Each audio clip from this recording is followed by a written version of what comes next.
Good evening and welcome to the Stand Up for Freedom Webcast. I am Sean Carney, the President and CEO of 40 Days for Life. We have a lot to cover with you tonight, and I am joined by the Campaign Director of 40 Days for Life, Mr. Steve Carlin. Steve, welcome back to Texas. Glad to be here. Glad to share all the exciting fruits and results of another 40 Days for Life campaign. Yeah, and if you didn't see, we've had a lot of media coverage, and we announced last week our notice of claim against the bigoted DOJ that will be suing them on behalf of longtime volunteer Mark Houck. There's a lot going on with our case with the DOJ to protect our beautiful mission. That's why we're doing it. We've just been harassed by the FBI and the DOJ ever since the overturning of Roe versus Wade, and we have to fight back and defend our people, or they're going to get rid of us and get rid of our mission. So we're very excited about that. We will talk to General Counsel, Mark's attorney,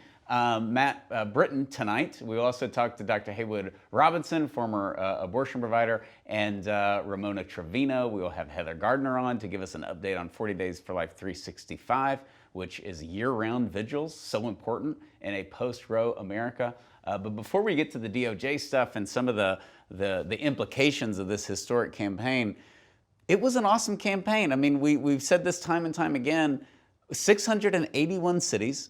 We keep waiting to shrink, and we still lose cities for the best reason, which is the abortion facility closes. Yes, dozens of cities now abortion-free. Ever since they overturned Roe. But the myth that the pro-life movement was going away and, Roe was overturned, so we're all just gonna, pop the champagne and put our feet up, was exactly that. It was a myth, and we have grown. We have, and the results are there to prove it, because not only did we grow in North America, we grew internationally, we grew in Latin America, and the saved babies continue to come in. And it feels like every one of these campaigns, we've got a new milestone to announce. And this year, it's the 24,000th baby saved from abortion during a campaign, which is just tremendous. I've lived in multiple small towns that didn't have 24,000 people in them. Yeah, and I think when you look at the growth of 40 Days for Life, which we're at our headquarters now, the closed Planned Parenthood, where 40 Days for Life first started back in 2004. We've always been trying to catch up with our growth, and we did a lot of that in 2020 and 2021. And then when 2022 came, the demand, once Roe was overturned, the demand for 40 Days for Life is at an all-time high because we're in the grassroots. It's mayhem on the political front. We see that. And it's gone back to the states. Some of the states are essentially abortion-free. Some of the states have lost their mind and are crazy and are celebrating abortions at 40 weeks. But 40 Days for Life has grown in these blue pro-abortion states because it's like us and the pregnancy centers are in the grassroots, and that's where it doesn't matter what some nutty politician does, you can still change the heart and mind of a woman.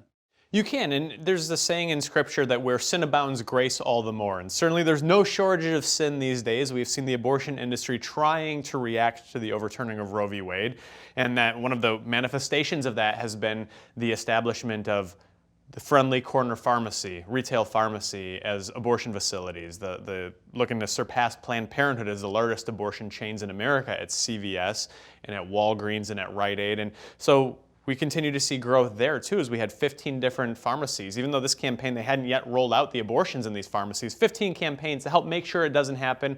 I want to give a shout out to Sandusky, Ohio, which first time vigil, they covered all their hours at their pharmacy in front of their local CVS, had a lot of wonderful conversations. They're entering into dialogues. They're talking with people who have suffered the trauma of abortion. They're letting the community members know that this isn't just to pick up your real prescription or your Doritos or your Mountain Dew. They're going to be doing abortions. And President Ronald Reagan famously said, all meaningful change in America begins at the dinner table. And these pharmacy campaigns, and in fact campaigns everywhere, are really establishing, they're beginning that conversation. We haven't lost any debate over abortion, but for so many decades we weren't able to have the conversation. And now, because Roe is overturned a second year here, we continue to see more headlines related to abortion and generated by 40 Days for Life than we've ever seen in the past. I think that's happening everywhere. It's probably happening in your family or your workplace where just abortion comes up. And we've seen how many people who support abortion,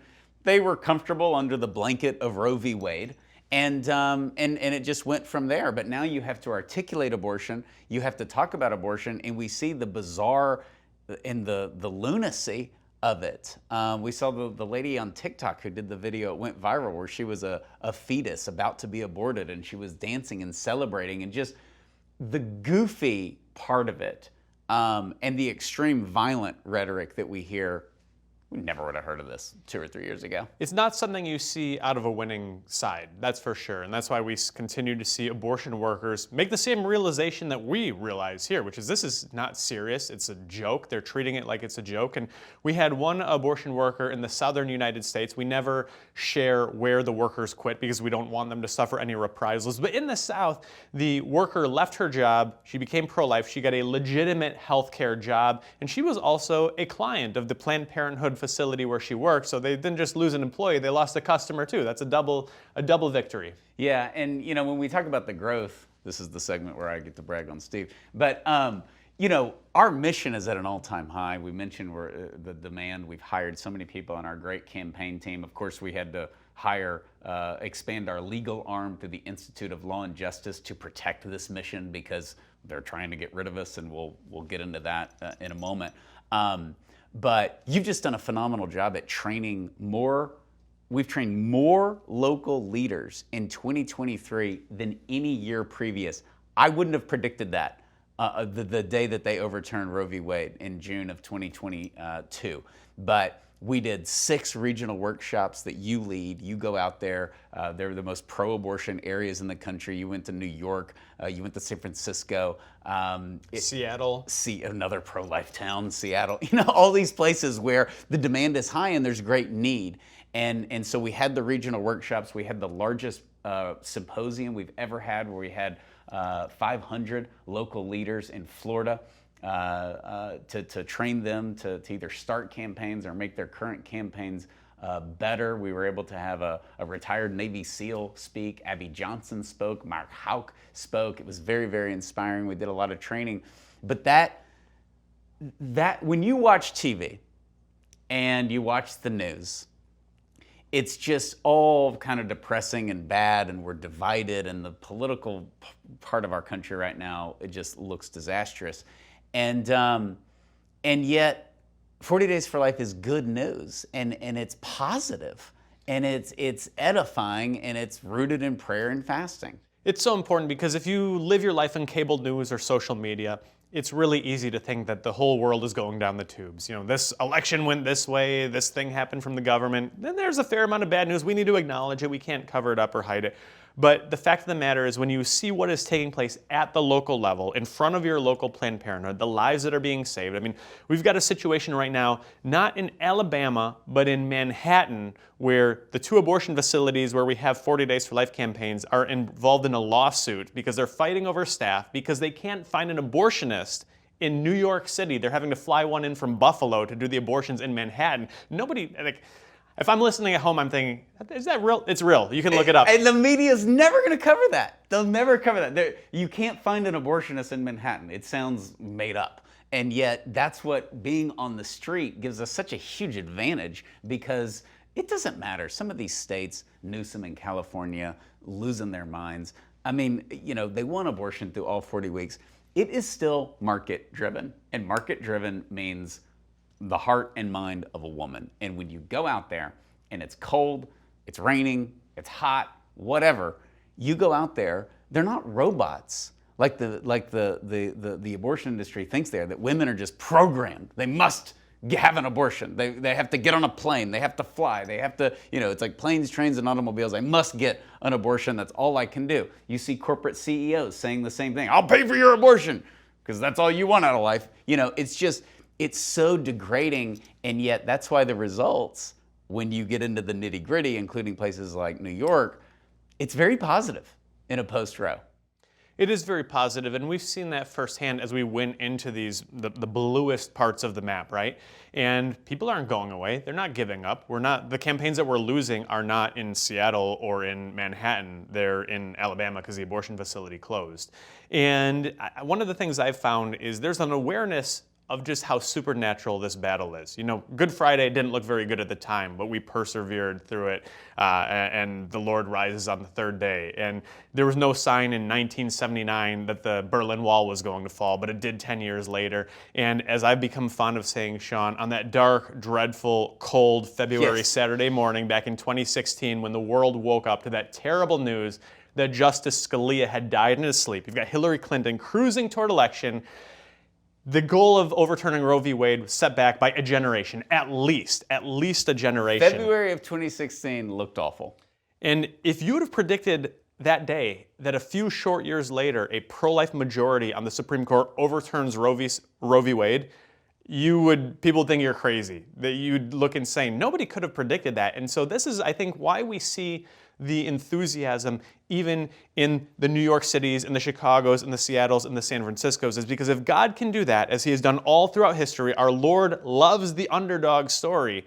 There's no reason for us to believe that he won't do it in response to our prayers. We've seen it in our own lifetimes. And ever since they overturned Roe v. Wade in June of 2022, the first thing that we said at 40 Days for Life is we were rejoicing, obviously, praise God. Many people who have been in the pro-life movement longer than I've been alive have been working for this moment. And many of them didn't live to see it.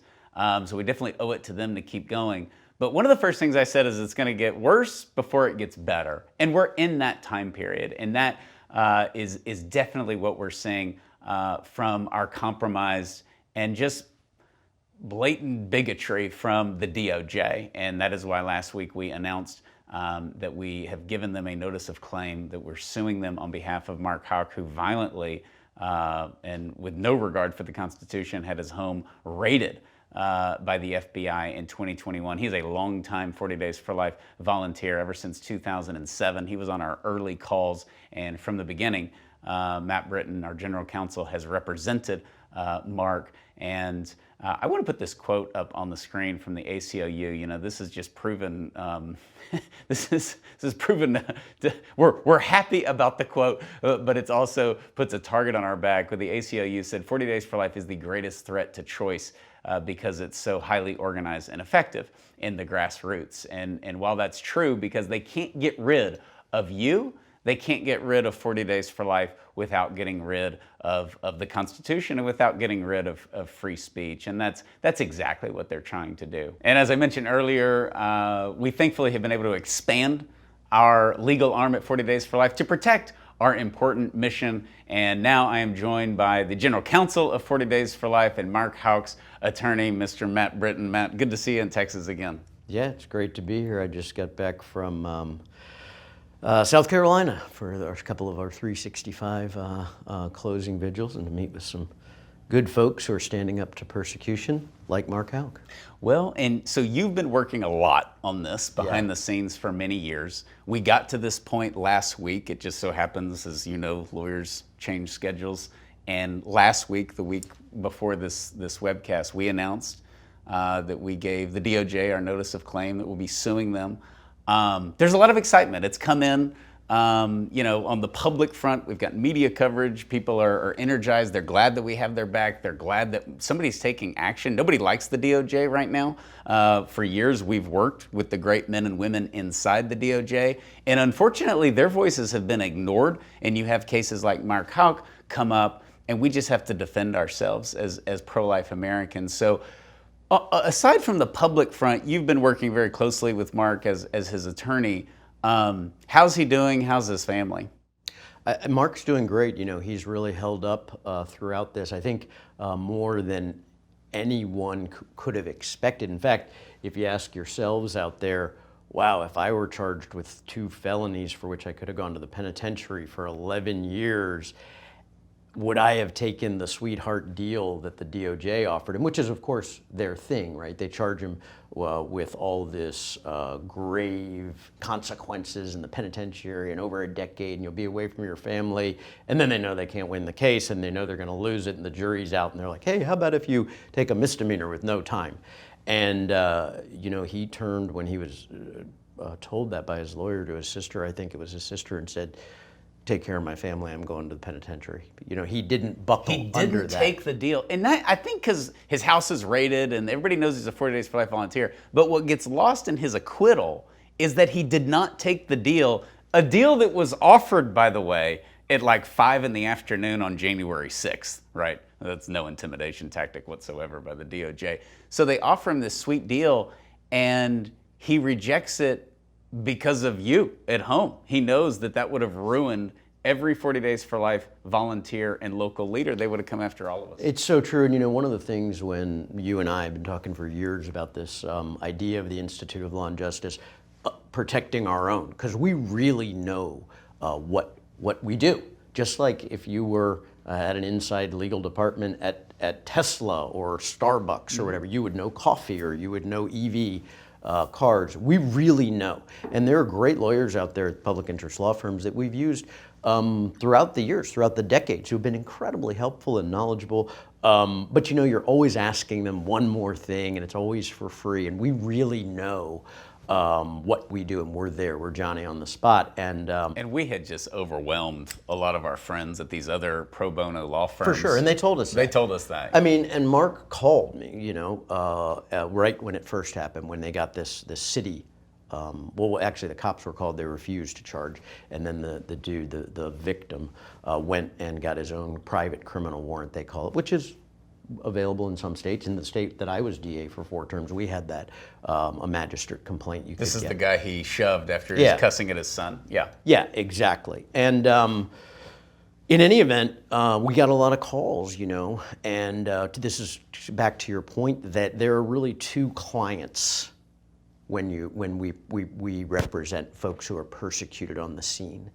That is that person, you know. So Billy Bob, the pro-lifer, is out there, and Susie Q, the pro-abort, and she's blasting a bullhorn this far from your ear or blowing a leaf blower so that all of the debris goes up in your face, you know, and it gets on their kid, and they shove the kid. The person say, "Get away from my family," you know, and the police come, and they either do nothing, or they charge one person, or they charge them both, and every one of our folks knows, and this was really made clear through Mark, that we're representing you, first and foremost, and your family and your freedoms, but they know they're representing 40 Days for Life and the whole pro-life movement, because they have the right to be out there without fear of threat, intimidation, persecution, yes, prosecution, no, without their losing their livelihood, their family, their friends, and their freedom. And that is the big difference. So,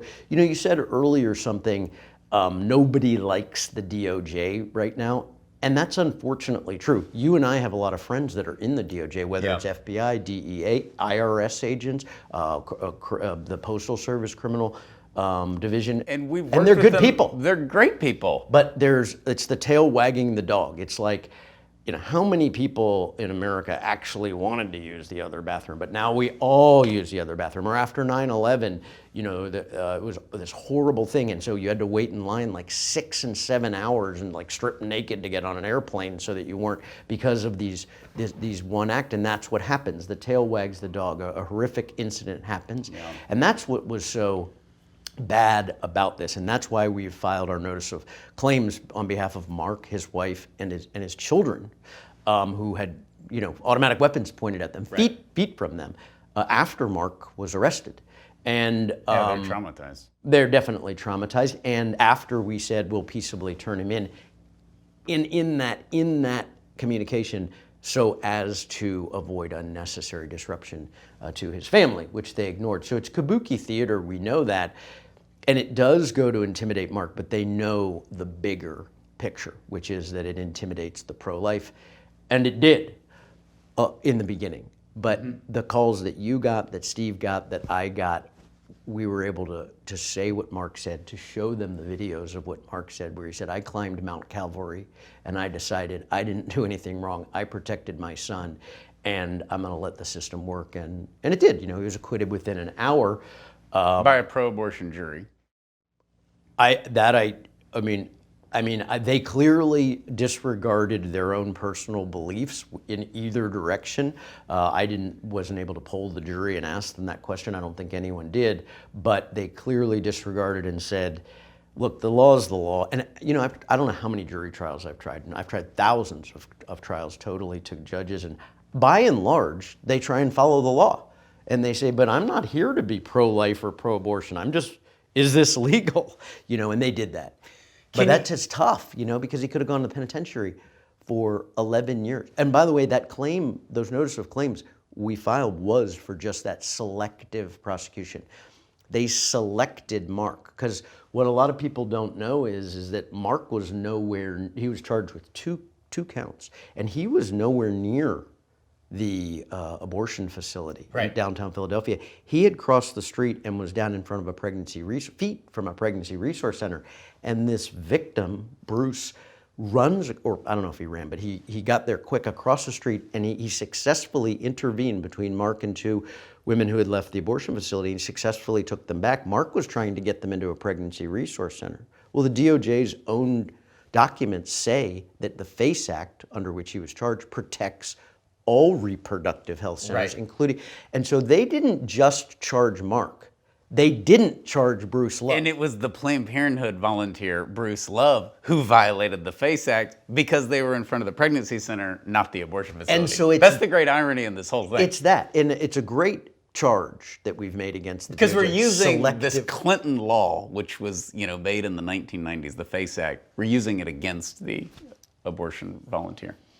That's right, and they're, in a way, we're using it against the DOJ for unlawfully and discriminatory in a bigoted fashion, be it based on their personal views, which has no place in the law. It's not your personal view, it's a legal view. This is really the only way you can sue the federal government, right? Yeah, there's a couple of other things. We'll be suing, once this notice of claim has run its course of 6 months, we'll be suing the state agents as well for the use of force, totally unnecessary and extreme use of force. But that's correct. That's basically the claim, which is that they abuse their authority by selecting someone. And this may be a little too technical, but I think people want to know, why was he facing 11 years? Okay, you shoved a guy. Don't you get like 10 days for that? Well, that's exactly right. If they hadn't charged Mark with the first one, he would have been facing 3 years. But they get to enhance it as a second offense 30 minutes earlier that the other dude committed. Right. And where's that? I mean, what about the cop that says in a fight, I don't know what happened, I'll just charge you both and let the judge. No. The DA drops the charges, the feds are coordinating. The cops don't press charges. No, the cops won't press charges, the DA doesn't bring the charges, and apparently he said it in an interview with the local Philadelphia paper, it isn't right to say I wouldn't prosecute, I let the feds take it.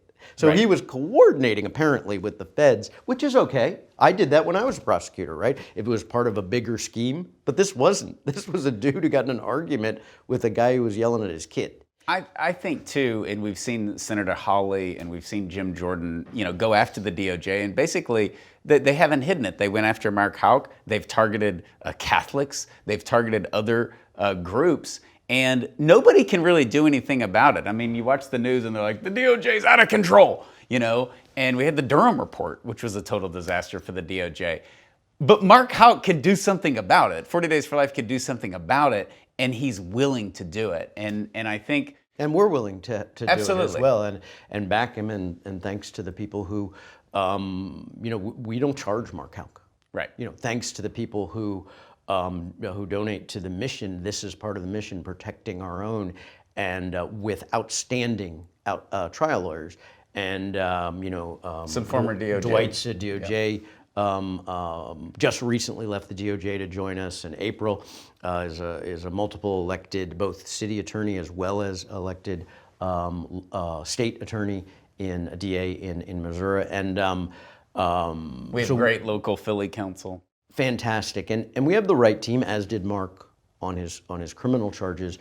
We have the right team, and they know it's coming because Howley and other people have been holding up pictures like, these are the people you're going after with the guns you say you want to ban? There are agents here who have long guns and ballistic shields. Let's take a look at the hardened criminals that your Justice Department sent these armed agents to go terrorize on that morning. Here they are at Mass. Here's the 7 children with Mr. Houck and his wife. In this early morning, they were all at home. Mrs. Houck has said repeatedly the children were screaming. They feared for their lives. You got these agents demanding that he come out. They've got the guns, she said, pointing at the house and at them. He has offered to turn himself in. And this is who you go to terrorize. What's really interesting to me is this seems to directly contradict your own memorandum about the use of force at the Justice Department. You say officers may use only the force that is objectively reasonable to effectively control an incident. Are you telling me that in your opinion as Attorney General, it was objectively necessary to use 20 or 30 SWAT-style agents with long guns and ballistic shields for these people? You know, that's a bit of theater as well. But the fact of the matter is that actually happened, and that was actually unnecessary, and that was actually a choice. And the 14th Amendment says, you know, I always say this to y'all. Y'all say, but don't have a First Amendment. Isn't the First Amendment the most important amendment because it's the first one? And if you don't have free speech, you have nothing. Actually, the 14th Amendment says that all laws apply equally. White, black, tall, short, skinny, fat, good looking, you know, not good looking. It doesn't matter. Disabled, not disabled. The law protects everybody equally. And if you select, it's such a great claim, name of the claim, the tort, selective prosecution, because it exactly describes what they did. And they did it against the evidence. They didn't charge both and let the judge or jury sort it out. And they did it for ideologic reasons. And you saw the AG just sit up there in those hearings when they're like, why did you do this? And there's just no answer. And we're going to find out.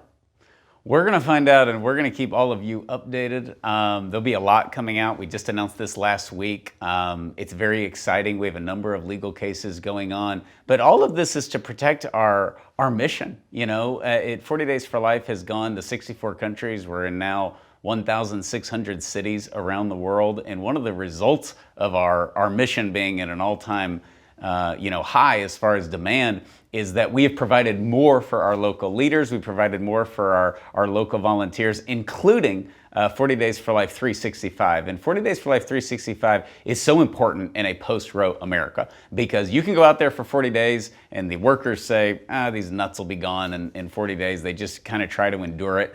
You definitely hurt their business in a 40 Days for Life campaign. But when you show up on day 41 and 42 and 43 and you announce that you're going year-round, it is detrimental to the bottom line of any local abortion facility. And with some of these states trying to get abortion into their constitution, with many governors pushing for abortion up to 40 weeks and successfully getting it, 40 Days for Life 365 is extremely important. In fact, 40 Days for Life 365 has grown so much since the overturning of Roe versus Wade.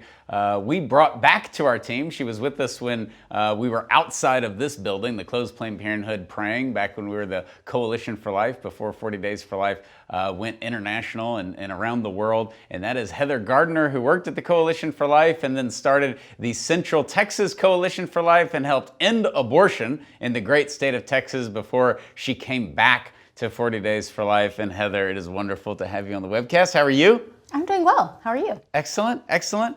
Okay, so you're in charge of 40 Days for Life 365, and that means something because you led year-round campaigns in the wonderful pro-life tolerant city of Austin, Texas. So tolerant, yes. You've never had anything shouted at you. No, totally Everyone's- peaceful, calm, It's great. accepting.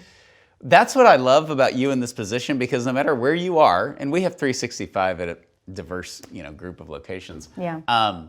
People really can't complain to you because you've seen it all, you've heard it all, and you were successful at closing abortion facilities. So, what's the benefit of 365? Because when we launched this, we told people it's overwhelming and it's not for everybody. And fortunately, they believed us. We didn't have like 500 people sign up. But what if you can do it and get approved to do it? We take you through our training. What are some of the benefits of it being out there all year? Yeah, so some of the more obvious ones are you see more lives saved. You're able to be out there, and that always has that domino effect of reaching more people, being there, covering more hours throughout the year. So you're going to see more lives saved. You're going to witness more hearts changed. You're going to have more conversations with passersby and with boyfriends of clients and with abortion workers. Other things are you're able to better monitor what's going on at your local abortion facility rather than being there 80 days out of the year. You're there, maybe 1, 2, 3 days a week for all the other weeks, depending on your location. And you're able to figure out when the abortion days are. You're just able to see and also get to know the abortion workers better. I think there's a respect there because usually during a 40 Days for Life campaign, they're tired of us after like 2 or 3 weeks. Yes. But then you kind of get to know the abortion workers or maybe the abortion doctor, and the campaign ends, you get busy, people fall away, but 365 allows those relationships. That was the advantage here with Abby Johnson. We both knew Abby well, because we had seen her every day and talked to her throughout the year. And by the way, it's not actually 365. We're not asking people to go out on Christmas morning and pray in front of their abortion facility like some crazy person. So, but it is every business hour that the abortion facility is open, and we take you through how to get to that point. What are some of the general results of what we see, and then certainly the challenges? Yeah. So some of the general results that we see are we get to have that added bonus of witnessing miracles throughout the year, such as most importantly, the baby saved and the mom saved. It's funny because the abortion workers usually celebrate. They're counting down to day 40 and they celebrate on day 41. So you now have the element of surprise because you haven't gone away. And they don't necessarily know that if you're just starting this out as a new territory for you. And so again, what the benefits are, we're seeing. We're seeing those benefits. We're seeing the more lives saved and more activity and conversion of hearts of workers outside of those 80 days a year. So, do you think because of hey, they're not going away, and it's the surprise component of that? I think abortion worker morale is at an all-time low right now, with the overturning of Roe and I mean dozens of facilities have closed, people are out of a job. That's just like a basic level. But also just, that was a big blow when they overturned Roe v. Wade. No, the Planned Parenthood was not ready for that. I got excited because one of the motivations of 365 and 40 Days for Life University for me was that I think we have a shot of them overturning Roe, because we tested this out in 2021. And then when it happened, I think this is more important now than ever. Because you're not making an abortion illegal in California or New Jersey. It's just not going to happen. I mean, I hope it does, and I pray that it does, and we'll work that it does. But this is market-driven. This is having the pregnancy resource centers, you have somewhere to go, and having 40 Days for Life out there all the time to say, you don't have to do this, we got to get you out of here. Yeah, absolutely. And thankfully, we did witness some abortion workers leave just this past fall, which is always exciting and always something to celebrate. There's been a trend of attempts all over the country to push back our prayer volunteers physically outside of where they can legally stand in the public right-of-way with the buffer zones and all that sort of stuff. But one notable location, Marietta, Georgia, which many of you know, our wonderful leaders, Suzanne and Rachel there, and they were actually had to push back where they stand this past fall. And while those things can initially be very discouraging, there's also still, we adjust. And the day after that happened, they had a save. They witnessed a baby saved. So while we have to make adjustments for these challenges, we're ready and we're able to do that, and we still see lives saved. And I always look at that as a benefit because anything that is attempted to keep us from doing what we're doing is a sign that we are having a positive effect, or as they see it, a negative impact on their business. And that's always a good thing. That's all this boils down to. I mean, we just talked to Matt about the Mark Houck thing and our legal battle with the DOJ and all this stuff. It's only necessary because what you're doing in your community is working. And Rachel and Suzanne and Marietta, they're working. Another great 40 Days for Life 365 location in Greenville, South Carolina. They have had just utter madness. Those abortion workers have lost their minds, and we are in a legal battle there. for their corruption that they have in their city of trying to restrict 40 days for life. But it's all because it's effective. And Heather just mentioned the abortion facility workers, and we have one coming up, Ramona Trevino. But that's one of the great fruits. You know, everybody asks. We're over 250 abortion workers that have had a change of heart and left their job during a 40 Days for Life campaign, and everybody's like, what's the secret? How does it happen? And number one, it is prayer, and it's persistence, and it's presence. And 40 Days for Life 365 really, really shows that. And Ramona Trevino, who now is part of our team, hers just cracks me up because it goes against all the rules, which is she had started listening to Catholic radio. She was coming back to her Catholic faith as you know, while managing a Planned Parenthood. And then 40 Days for Life had their first campaign ever outside of her Planned Parenthood. And she walked out and said, is this a 40 Days for Life? You know, as if it was like, I'm blessed with your presence of standing outside and opposing my workplace. And then she resigned shortly after, and it's a beautiful story. But it allows us to really go after the hearts and minds. And we are now joined by Ramona Trevino. Ramona, good to see you. Good to see you. Okay, so a minute ago I said something that could be false, believe it or not. And that was, we have this post-Roe era where Roe v. Wade's overturned. I don't think Planned Parenthood expected that. I don't think a lot of people in the pro-life movement expected it. We were making a plan in 2018 for post-Roe America, and a lot of my friends were like, you're nuts, man. I mean, I'm optimistic, but it's not gonna happen. I said that morale for the employees of Planned Parenthood is at an all-time low based on the responses that we saw when Roe was overturned.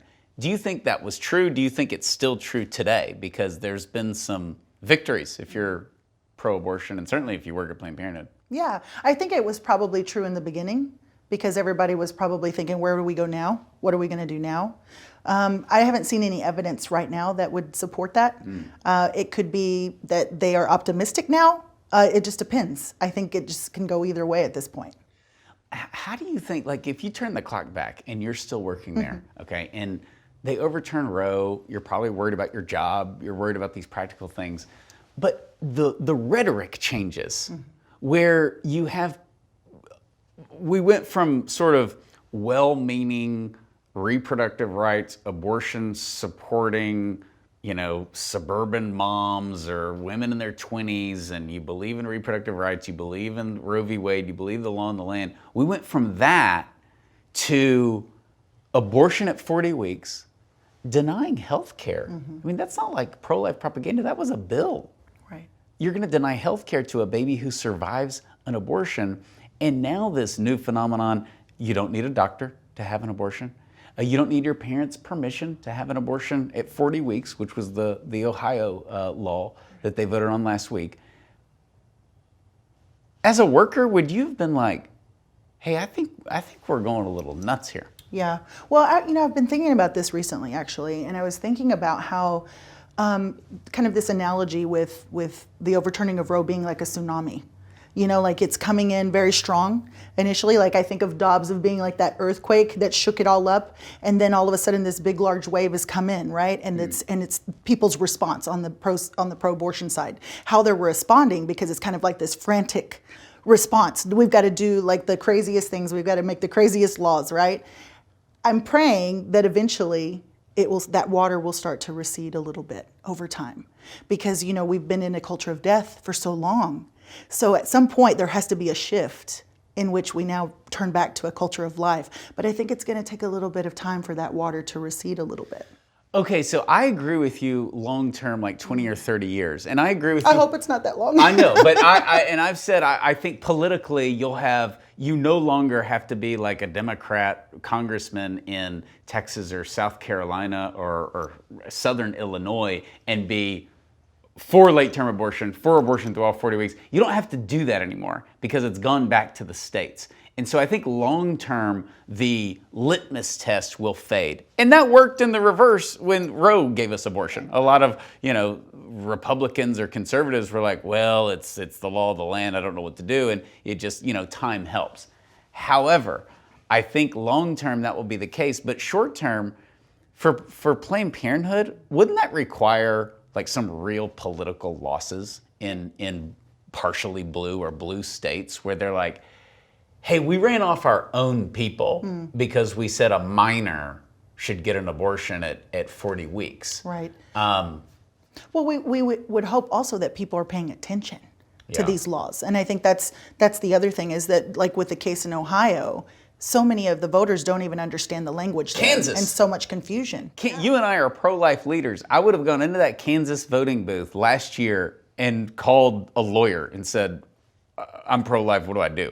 You vote yes, or whatever it was, I don't remember. And the Ohio one is super confusing. I mean, it's just awful the way these things are written. But that's a problem. I do think it would take some political victories for Planned Parenthood to change the rhetoric. They're just doing things that they've never done, one of which is not talking a lot. You never hear from Alexis McGill Johnson. No, but she is going into a lot of universities. I've heard recently from just some people who are involved in some students with Students for Life of America, who are talking about how, she's making her way. We just don't hear about it. And she's, making appearances at college campuses and things like that. And so I found that to be interesting. So they're kind of changing their tactics, I guess. I think one thing, while we have you, that viewers are wondering is, okay, so Roe's overturned and we have these dozens of abortion facilities that have closed, but a lot haven't closed. And I'm surprised now at this point we haven't seen more, because Planned Parenthood is running through cash here in Texas, Oklahoma, Tennessee, and they're closing some, but they're not just disappearing. Right. What's your theory on that? Well, I think part of it is they're trying to find another source, which is, we see a lot with the transgender movement and ideology, and they're... Do you think that's having some success? I do. I've seen that just by studying some of the fiscal year reports coming out of different affiliates, where you see a huge increase in the number of people who are coming in for transgender services. Which can you say, as a former manager with them, that's off mission, right? I mean, honestly, as a former manager, I wouldn't have said anything. I would have been like, okay, I've got quotas to meet, and this is how we're going to meet them, right? Right, but isn't this like Chick-fil-A saying, now we sell tamales? Right. And you're like, or now we sell lawnmowers. I mean, it just has nothing to do. But we recognize that it does. It does, because it sterilizes these young people. It sterilizes people at an even younger age now, when they're going after them as teenagers and adolescents, which ultimately, furthers their goal of controlling population. Yeah. But there's just so much money in abortion, and you got to do a lot of abortions, and I just didn't think they would make up the income. And maybe they're not, but maybe they're just, I'm sure they've laid people off, and they're doing all those things. But we've heard of workers quitting. I've heard recently in Denton, Texas, actually, where they found out there's no longer a manager there. So I'm anxious to see what's going to happen in the next few months, if that means it's a potential close in the future. I mean, so there's probably stuff that's going on that we don't know about in terms of just turnover and people leaving. I mean, that's my hope. Okay. That's why we keep going, and we still stay out in front of the sidewalk, even in places like Texas, because our presence has such an impact out there. It does. It does. It still has an impact here in Texas, where we still have 40 Days for Life campaigns, and what started here has it has an impact everywhere, as 40 Days for Life is now in 64 countries. And at this time, we are going to cross the pond to Robert Cahoon, our international coordinator for 40 Days for Life. He has led campaigns since 2010, when he first brought 40 Days for Life to London, England, and where they are trying to ban 40 Days for Life throughout the UK. But Robert has done a great job. He's helped close many abortion facilities. He's saved so many babies, and he's helped spread 40 Days for Life around the world. Robert, take it away. Hi, this is Robert Cahoon, Director of International Campaigns. And what a campaign we've had in autumn 2023, a record 91 campaigns in 23 new countries. And for the first time, we've had campaigns with nationwide growth potential in Poland, in Italy, and also in Holland as well. We had workshops there early in the year in June, and they've really paid off, because there's great potential and opportunities in those countries. We had 17 new campaigns in 13 new countries, and we had a mission trip for the first ever time to Asia, to South Korea, to Taiwan and the Philippines as well. 2/3 of the world's population live in Asia, and 2/3 of the world's abortions happen in Asia. So what a powerful, important place to be for 40 Days for Life. And massively successful mission trip, possibly the best ever. Recruited the Philippines as the next campaign as well. We've got interest in France as well. We've got opportunity to grow in France, and also we're seeing great opportunities in Europe as well. Not only that, Africa too. We've also had leader and campaign development, better communication than ever before. Conferences are getting stronger, regular Zoom calls with leaders. So just to say some of the saved lives I'll come on to in a moment. We've had attacks and conversions too. 4 pro-lifers have been charged in the United Kingdom following buffer zone laws. We've had strong media attacks in Scotland. Despite persecution in some areas, there was considerable opportunities for leaders to develop skills. And Holland, they were proposing a buffer zone almost immediately. Modena, they got national media coverage in Italy, and feminists joining their vigil as well. But to share some of the beautiful save stories in Holland, get right off the bat in the first ever campaign, the police were coming out. They were quite aggressive, but they saw a girl at the very beginning of that campaign, and she started to cry. They walked over to the abortion center, took the boyfriend out. They hugged each other, obviously having made the decision to continue with the pregnancy. Beautiful save at the very beginning of their first ever campaign in Arnhem in Holland. Incredible story, and what a blessing indeed. In Portugal and Lisbon, they've had 4 babies saved, a record-breaking campaign there, including twins. And one of the most beautiful things about Lisbon, Portugal, is that a woman who's chosen life from a previous 40 Days for Life campaign reached out to help another woman in a similar circumstance for the second time. And also the WhatsApp group was helping a pregnant woman help find her a job who was in an uncertain pregnancy. They've helped her. Another woman was heavily along in a pregnancy, decided not to go ahead with the abortion. So praise be to God that the Lisbon Vigil still is going strong. In Ireland and Cork, they believed that they had a turnaround. One of the volunteers think there was a very good chance of the baby being saved. There were 5 girls going into the hospital early in the morning, and that team has recognized the power of prayer, of humility, and sometimes the importance of silence in witnessing for life, and the opportunity to impact consciences of others. In Gurla, in Romania, and they've been busy. One of the days, a woman with an 8-year-old boy came up to the vigil saying that when she went to the doctors, they advised her to have an abortion, but she refused and she chose life. And now they prayed with her in the street with a beautiful boy, thanking the Lord for the vigil and for their choosing a life as well. So there was also a family had problems with the first pregnancy, advised to have an abortion as to endanger the woman's life.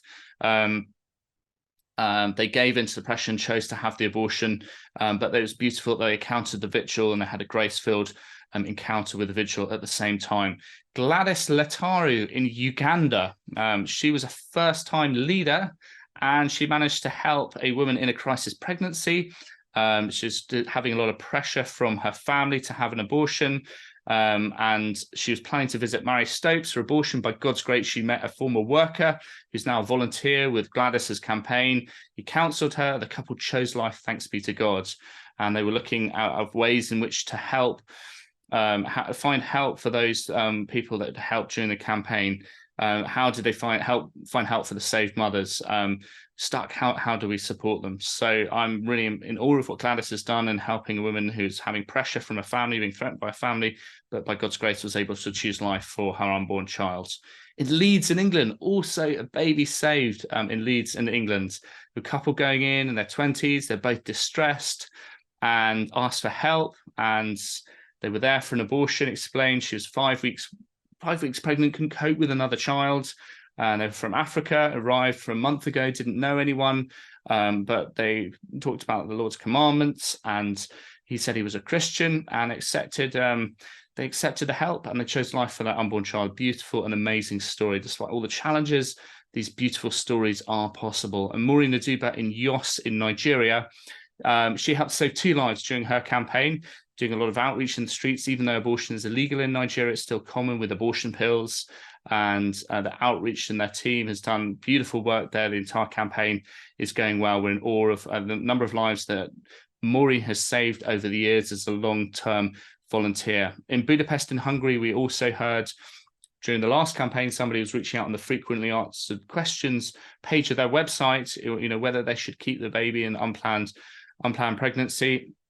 Many people responded, and some encouraged her to choose life. And the second half of September, she wrote that she kept her child, expected to be a girl, and should be born at the beginning of November. God is good, and he hears our prayers too. So I'm in awe of what God has done during this campaign. Praise be to God, we've had so many lives saved. We're still getting the stories in from different countries around the world. The international dimension of 40 Days for Life is growing, it's vibrant, it's alive. So many grace-filled stories of babies saved, hearts and minds changing, first-time campaigns. I'm in awe of what God is doing. It's powerful, it's important work. And you can participate in this grace-filled story. You can tell your own story locally, participating in accessing the power of God to end abortion. So thank you very much indeed for listening today. My name is Robert Cahoon. May God bless you. And we'll go back to you, Sean. Thank you, Robert. And one of the reasons 40 Days for Life has gone around the world is because it really does focus on hearts and minds, and we see that with the workers. We just had Ramona on, and we are fortunate to have on our team a former abortion doctor, Dr. Haywood Robinson. And if you missed it this summer, you need to order Dr. Haywood Robinson's book that he wrote with his late wife, Noreen Johnson. It is a beautiful book with a great title called Scalpel and the Soul. And we have gotten so many great comments and feedback from how beautiful this dramatic book is of these two souls who were both abortion doctors and found their way to Jesus Christ and are now serving in the pro-life movement. So we welcome Dr. Haywood Robinson. Haywood, good to see you. What a blessing to be here, my man. All right, we work together. Yeah, exactly. It's a war. It's a war. On, I'm gonna ask you. Let's talk about the war. Okay, so we just had Ramona on, and I asked her, as a former manager of a Planned Parenthood, are you just surprised at the shift post-Roe? Like all these people, it seems like, for lack of better words, the crazies are leading the charge in the abortion, reproductive rights movement, and that wasn't always the case. But this abortion at 40 weeks, yes. Leave the baby on the table to die because the abortion failed? Yes. No parental consent? Yes. They've just lost their minds. Does that trouble you? Does that surprise you? Could you imagine? I mean, if you turn the clock back, would you have been like, oh yeah, this is the way we need to word this? Well, we have to remind ourselves, Sean, that we fight not against flesh and blood. We see it physically manifested through human beings, but these are demonic forces. What I think the enemy realizes, that the battle time is running out. We're in the fourth quarter, maybe, I don't know, but it doesn't matter, because we're called to be faithful no matter when this battle is going in or when this war is going in. But what they're doing, they're bringing out all the manifestations that they already had. These demons already believed that babies should be killed up unto term. They don't even believe they should really be born, because these babies remind the devil of the image of God, because at one time these demons were actually in the presence of God and they were cast from that. So yes, I think it's good that we know exactly what they're thinking. They've never had any respect for the sacredness of life, because the human being is the prime creation of our Almighty God, and they want to go after that prime creation, regardless of the stage, whether it's one cell, billions of cells, just delivered, or whatever. They're an equal opportunity destroyer. Okay, so that's accurate. Right.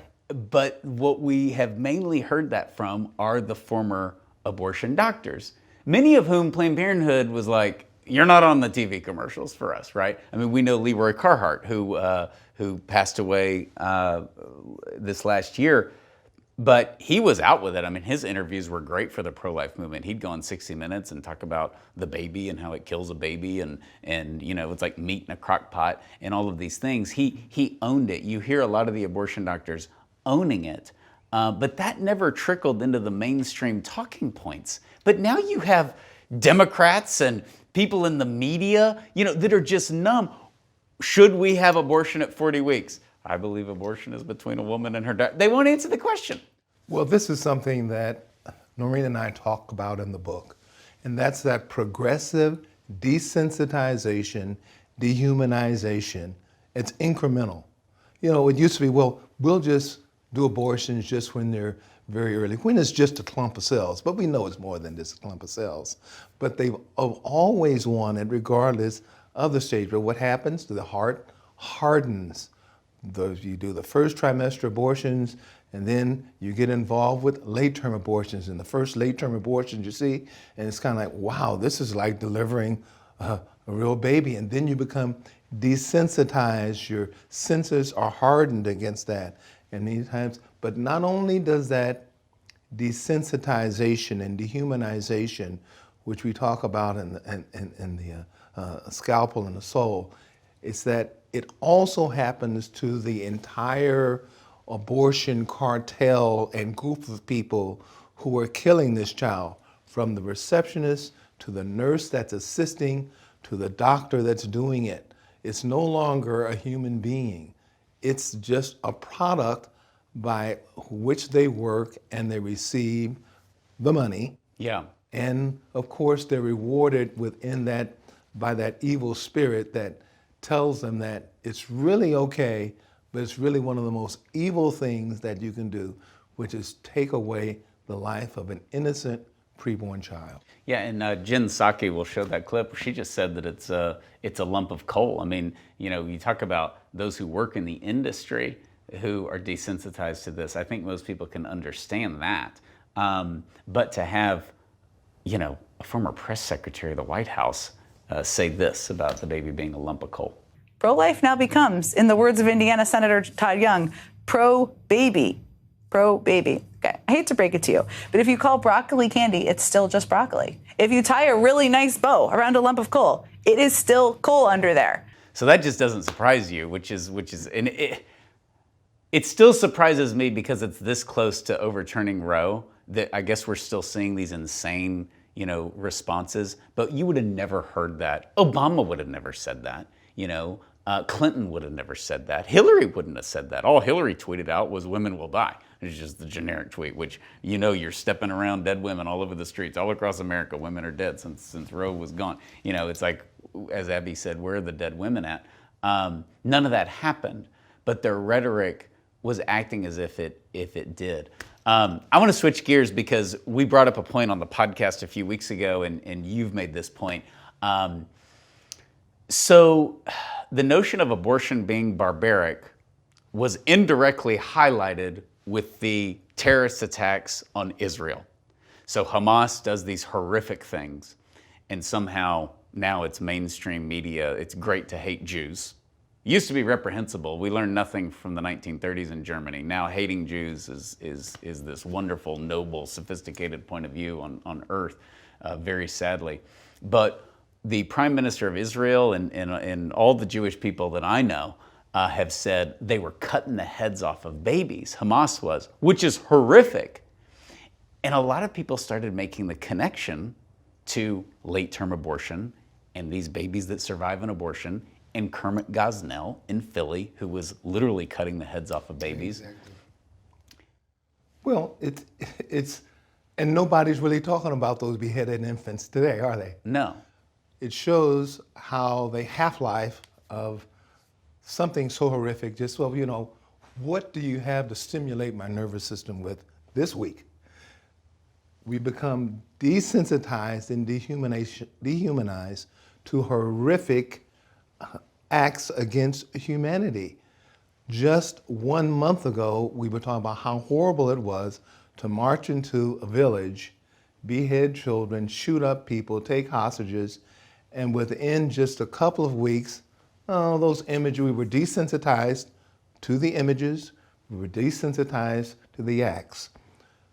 But what happens concurrent with that is that the thing that we talk about, the anti-Semitism and here we go with marches. I would have never thought you'd see thousands and thousands of people in New York City. In New York City, saying marching death against to Jews. Death to the Jews in New York City? Are you kidding me? You know, I have Jewish friends, and I've often asked them, well, why do you support the liberal politicians who are always throwing you under the bus. Alan Guttmacher was Jewish. Why do they do he's that? He's the father of Planned Parenthood. I don't get it. So I've heard. I think they're various losing. There are a lot of secular Jews and cultural Jews that give a lot of money to Planned Parenthood. They're losing donors left and right. I mean, that money is drying up because Planned Parenthood did a fundraiser. I don't know if you saw the video. Planned Parenthood did a fundraiser for this destroyed abortion facility in Gaza. And they're walking around saying, this was a reproductive rights clinic that was destroyed by Israel. And they're raising money off of it. Hamas attacked them. Just talk about the things you never thought you'd see about the people marching in New York and across the country. They had it in Houston. All this craziness. I mean, it's ludicrous. Think about this, Sean. You have the Palestinian flag right here, and then you have the rainbow flag. But we'll put that on the screen. Yeah, right here. That was okay, just put that there. Right. Now, there's something about this picture that they don't understand. That if you wave that flag and you're in Iran, they'll push you off a building and you're dead. Right. Or they'll cut but your if head you're off. in the United States and you're transsexual or gay or whatever, oh, you want to pass on the false illusion that these people like you. Yeah. No, they don't. This is the danger of, too, a highly aggressive anti-Christian sentiment, is that it's the only thing with an objective morality. And if some government says we're rounding up all the homosexuals and we're going to execute them, everybody else in their relativism can kind of be convinced that that's okay. And some Christians would be. We've seen that throughout history. But objectively speaking, Christianity is the only one that teaches the intrinsic good and dignity of the human person, despite your behavior, your sins. All that is irrelevant. We protect human life, and they don't do that in the Middle East, where you wave the and we pride have true flag. tolerance.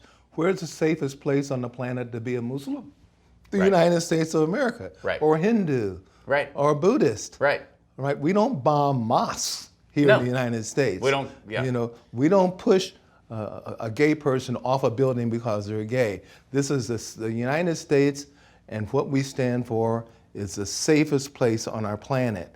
Unfortunately, it's just not a safe place for innocent preborn children. Our tolerance has its limitations, and that is for sure. And that is why we continue to defend our rights to go out, to peacefully pray, to change hearts and minds. If you can dehumanize somebody else, then you can humanize them. And we've seen that. We've seen it with you, a former abortion doctor. We've seen it with so many of the former workers. And it's one of the reasons 40 Days for Life has been so successful around the world at reaching hearts and minds. And we're very blessed at 40 Days for Life that we have not skipped a beat. In fact, speed has increased at 40 Days for Life because we have been overwhelmed in a positive way of the response and the demand for 40 Days for Life. Our demand's at an all-time high, and our mission is at an all-time high. And praise God for that, because this is important.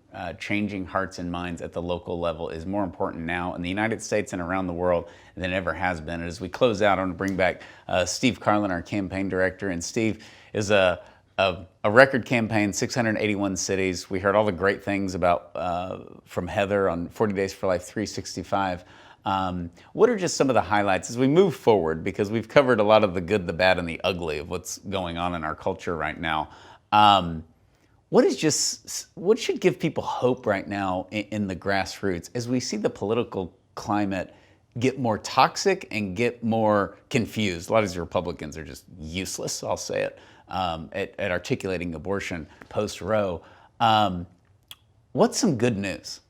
Well, I think the good news is really that each of these stories, when we talk about 24,000 babies saved, more than 250 workers who have left the industry, all of these stories are stories that began out of hopelessness, out of despair. Every abortion appointment is the marker of despair, and yet all of these saved babies, it's not just a number. The numbers are great, and we love to share with them, but each of these numbers, each of these 24,000 is a mom and a baby and a family that was on the brink of disaster. And thanks to the prayers of 40 Days for Life participants, the hard work of the leaders, everybody involved in this mission, those stories have happy endings. And we've got a photo we can put on the screen. This is a baby who was born just this fall.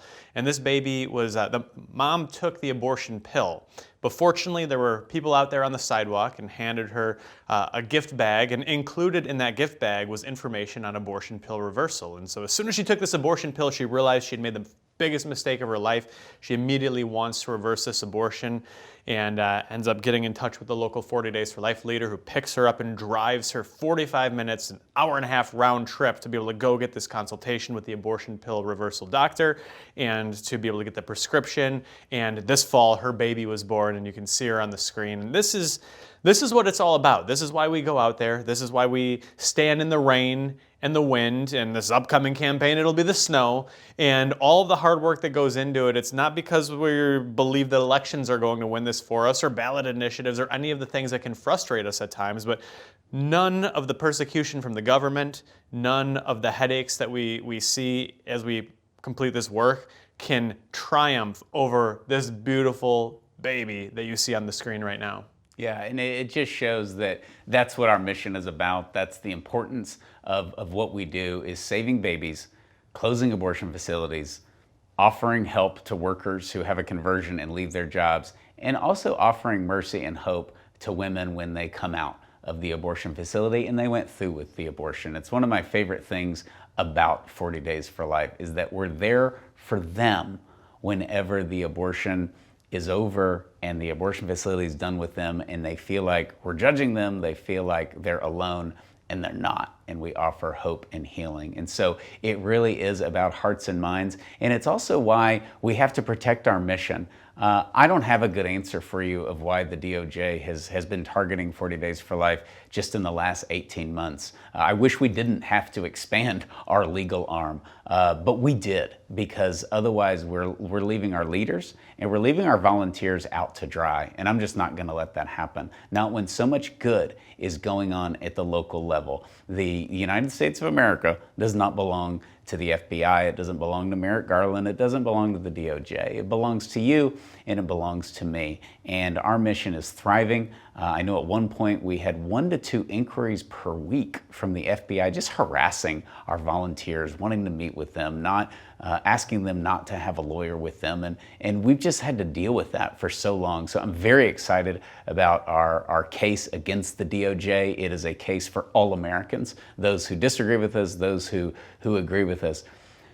But the whole point of it is to protect this beautiful mission. And so tonight, as we've done on these webcasts, I want to ask for your financial support. We do have a group of donors that put together a matching challenge to help us continue to grow and meet the high demand of 40 Days for Life. And so you see the matching challenge on that screen. And that match, we need to hit that match before midnight, Tuesday, November 21st. So we have 7 days to hit the match.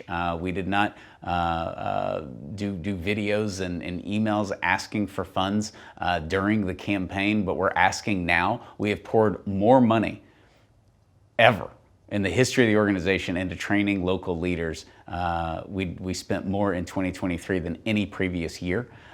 We have poured more money into expanding 40 Days for Life, and we have obviously had to pour more money into protecting our own volunteers from our compromised and bigoted law enforcement agencies. And so we will continue to do so, but we do need your support. If you've given in the past, I encourage you to go up in your donation. If you are a monthly donor, thank you so much. That allows us not to focus on fundraising throughout the year, but to know what's coming in month to month. But if you're a monthly donor, consider going up. $5, $10, $20 a month. It goes a long, long way. If you're not a monthly donor, I encourage you to become a monthly donor. Start at $5 a month, or $10 a month, or $40 a month. Whatever you can do, it goes a very, very long way. And so you see the links on the screen to give a one-time gift and a monthly gift. If you can give a one-time gift, I just ask you that you stretch yourself, because it will go to the front lines of our culture war. It'll go to the darkest corners of our culture to help save lives and to help change hearts and minds. And it will also go to protect free speech, which is so needed in the United States of America. I know many government officials have gotten upset when I say this, but the reality is that the United States is one of the hardest countries to have 40 days for life in. It's unbelievable, and it breaks my heart to say. My grandfather served in World War II, and yet it is easier to have a 40 Days for Life campaign in Germany. We've had no issues there. We've had no issues in Moscow. We were even able to work with the Chinese government and have 40 Days for Life in China, for crying out loud. And so our own government is just out of control. And so we'll continue to defend our beautiful mission. We'll continue to defend our rights. I encourage you to give to the match. Everything will be matched dollar for dollar up until Tuesday, November the 21st, the Tuesday before Thanksgiving. So be sure to send it in. Online is the easiest way. If you want to mail it in, you'll see a little button there. You can download the form and mail it to this building, the closed Planned Parenthood where 40 Days for Life started. So be sure to download the form if you want to do it. And again, up into the amount on the screen that you see, every dollar will be matched dollar for dollar. And you have an opportunity, you see, you can get Scalpel in the Soul, Haywood's book that he mentioned. You can get some of the other books depending on the type of gift that you give. So please be generous. There's no pressure to give because this is the internet. You just turn it off. You don't want to give anything, but I do ask that you consider a gift. And to wrap up, I'm going to ask Steve to close us with a word of prayer. Heavenly Father, we thank you for calling us to this mission, and we praise you for all of these answers to prayer that we have seen, those answers to prayer that we see and that we can count, and those that we won't know about until we get to heaven. And we ask you to please continue to bless this mission. Please provide us with the resources that we need to continue it and to defend it. And we ask that you will use us as your humble instruments to bring about an end to abortion in our communities, in our countries, and worldwide. In Jesus' name we pray. Amen. Amen. Thank you, Steve. Thank you all, and we see some of the gifts coming in. So thank you very much. Please keep us in prayer. We'll be praying for you, and we look forward to reporting more babies saved and more abortion facilities closed. God bless and good night.